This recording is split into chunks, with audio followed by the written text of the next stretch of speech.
अस्सलाम वालेकुम नादरीन। आज हमने अपना जो अगला लेक्चर स्टार्ट करना है वो कब्ज़े की बाबत है।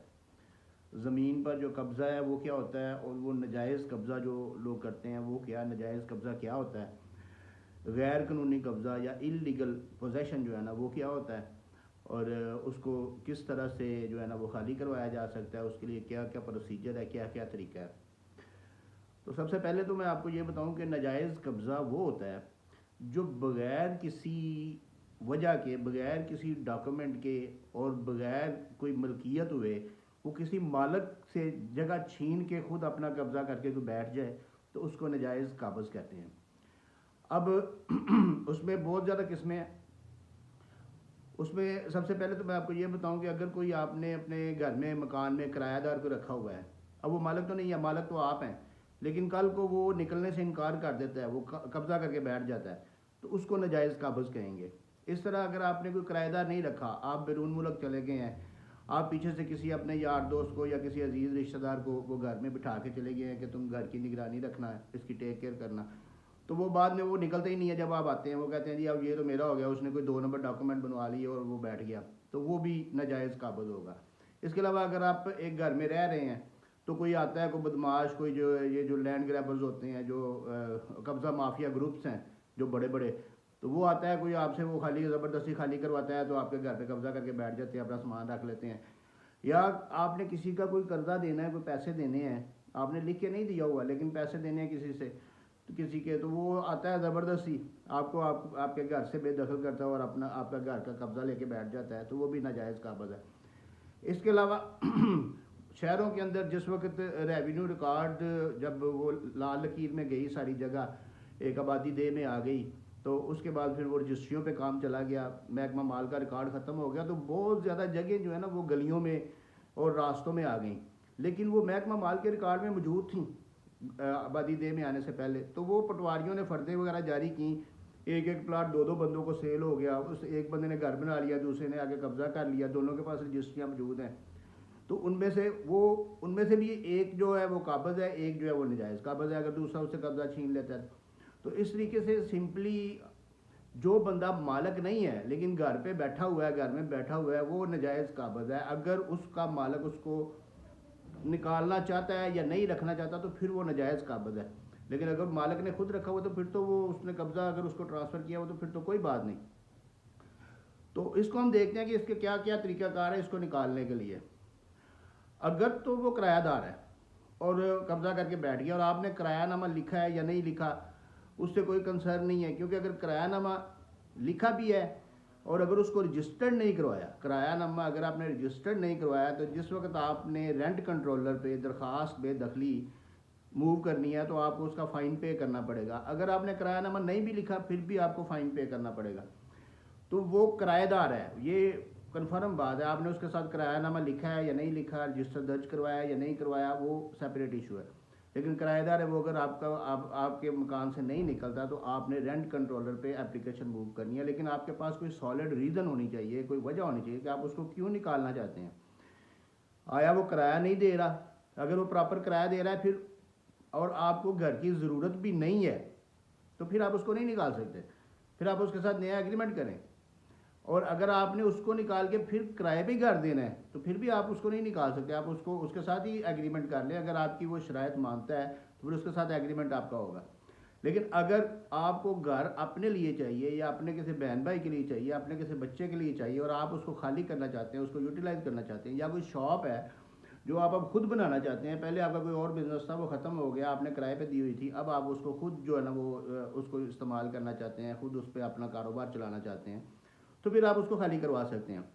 उसके लिए आप ये है कि वो रेंट कंट्रोलर के पास दरख्वास्त बेदखली मूव करेंगे, उसका बड़ा स्पीडी प्रोसेस होता है। उसमें वो दूसरी पार्टी को जो किराएदार है उसको नोटिस होगा, अगर वो पेश नहीं होता तो फिर तो वैसे ही बेदखली का उसका ऑर्डर हो जाएगा। अगर वो पेश भी होता है तो उसको लीव के लिए जो है ना कोर्ट ऑर्डर करेगी कि तुम वजह बताओ कि क्यों तुम्हारे खिलाफ ऑर्डर ना किया जाए। अगर वो कोई सॉलिड रीज़न देता है कि मैं किराया भी पे कर रहा हूँ, इनको मकान चाहिए भी नहीं है, इनका ये भी है वो भी है, इनको और मैं आगे भी इनकी शराइत मान रहा हूँ, मैं मंथली किराया भी दे रहा हूँ, मैंने इनको तंग भी नहीं किया, एडवांस भी दिया है, बिल भी पे किए हैं, तो फिर उसको इजाज़त मिलेगी कि ठीक है तुम आगे अपना जवाब जमा करवाओ, अदरवाइज़ तो उसको इजाज़त ही नहीं मिलेगी। या वो किराएदारी से इनकार कर देता है और कहता है कि मैं तो मालिक हूँ, तो फिर भी उसको जो है ना वो उसका ये डिसाइड होगा कि वो मालिक है या किराएदार है। फिर उसका, लेकिन उसके साथ ये है कि फिर वो किराया कोर्ट में जमा करवाना शुरू कर देगा और उसके बाद जो है ना वो एप्लीकेशन डिसाइड हो जाएगा। बड़ा स्पीडी प्रोसेस होता है।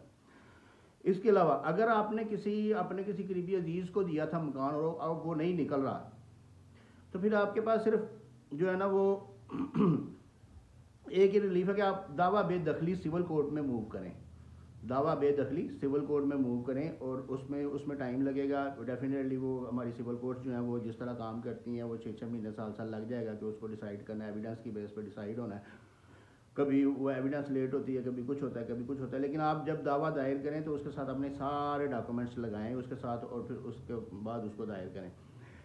इसके अलावा अगर आप एक प्लाट के ऊपर काबज़ हैं, आपने रजिस्ट्री करवाया हुआ है और एक दूसरा बंदा एक और आ जाता है जिसने रजिस्ट्री करवा ली है और वो भी उस पर काबज़, वो उसका जो जिसने उसको बेचा है वो उसको कह रहा है कि ये प्लाट है, आप उसको मौजूद नहीं है, उसने उसको प्लाट दिखा के भेज दिया, एक ही मालिक ने 2 दफ़ा एक प्लाट भेज दिया। अब आप उस पर काबज़ हैं, दूसरा बंदा आता है वो भी कब्ज़ा करना चाहता है, आप उसके अगेंस्ट स्टे भी ले सकते हैं। लेकिन वो जिस बंदे ने पहले रजिस्ट्री कराई है ना उसको प्रायोरिटी देगी कोर्ट, अगर दोनों के खसरा नंबर सेम है। अगर खसरा नंबर मुख्तलिफ है तो फिर आप पटवारी को एक एप्लीकेशन मूव करके निशानदेही ले सकते हैं कि वो तहसीलदार को एप्लीकेशन मूव करें, वो पटवारी की जिम्मेदारी लगाएगा, ड्यूटी लगाएगा, उसको मार्क करेगा, तो वो आपकी निशानदेही करेगा कि ये प्लाट जो है ना ये इस खसरा नंबर में वाक़ है और ये खसरा इनके पास है और ये इसके मालिक है। इसके अलावा अगर आपके घर में कोई, जैसे वो कहते हैं घुस बैठी है, यानी कि कोई नाजायज़ काबज़, कोई कब्ज़ा ग्रुप वाले आ जाते हैं, तो उसके लिए एक बड़ा बेहतरीन कानून मौजूद है पाकिस्तान में, इल्लीगल डिस्पोजेशन एक्ट 2005। उसके तहत इस्तगासा जो है ना वो सेशन कोर्ट में दायर होता है। वो सेशन कोर्ट में आप इस्तगासा दायर करेंगे, उस इलाके के, जिस इलाके में मकान है आपका, उस इलाके के SHO को फरीक बनाएंगे और SHO जो है ना वो पहली तारीख पे उसको कोर्ट आर्डर करेगी कि रिपोर्ट ला के दो कि वो नाजायज़ बैठे हैं या गलत या सही बैठे हैं। आपने बताना है कि उन्होंने ताला तोड़ के वो अंदर दाखिल हो गए और उन्होंने कब्ज़ा कर लिया, तो SHO ने आगे रिपोर्ट देनी है। रिपोर्ट देने के बाद वो कोर्ट जो है ना वो उनको बुलाएगी, वो जो नाजायज़ बैठे हैं उनको नोटिस करेगी, वो आएंगे, वो आके तो उधर अपने वो चल के ज़मानतनामे जमा करवाएंगे और अपना वो जवाब वगैरह देंगे कि अगर वो नाजायज़ हैं तो वो फिर उनको कोर्ट खाली करवाएगी, अगर वो नाजायज़ नहीं है तो वो अपनी सारी वो उसमें लिटिगेशन बताएंगे कि हमने क्या किया, हम क्यों बैठे हैं, हमारे पास क्या डॉक्यूमेंट है, क्या सबूत है उनके पास। इसके अलावा अगर आप किसी के साथ मुश्तरका प्रॉपर्टी के मालिक हैं, लेकिन किसी घर में मुश्तरका मालिक है लेकिन वो आपको उस घर में दाखिल नहीं होने दे रहा, वो काबुल होकर बैठा हुआ है तो उसके लिए आप ना तो इलीगल डिस्पोजेशन कर सकते हैं, ना दावा बेदखली कर सकते हैं, ना उसके खिलाफ हुक्म इम्तनाई ले सकते हैं। उसके लिए आपको तकसीम में जाना पड़ेगा। दावा तकसीम मकान माँ दखल जुदागा ना कर लें, दावा दखलिया भी बदरिया तकसीम कर लें, यानी उसमें तकसीम के ज़रिए आपको कब्ज़ा मिलना है।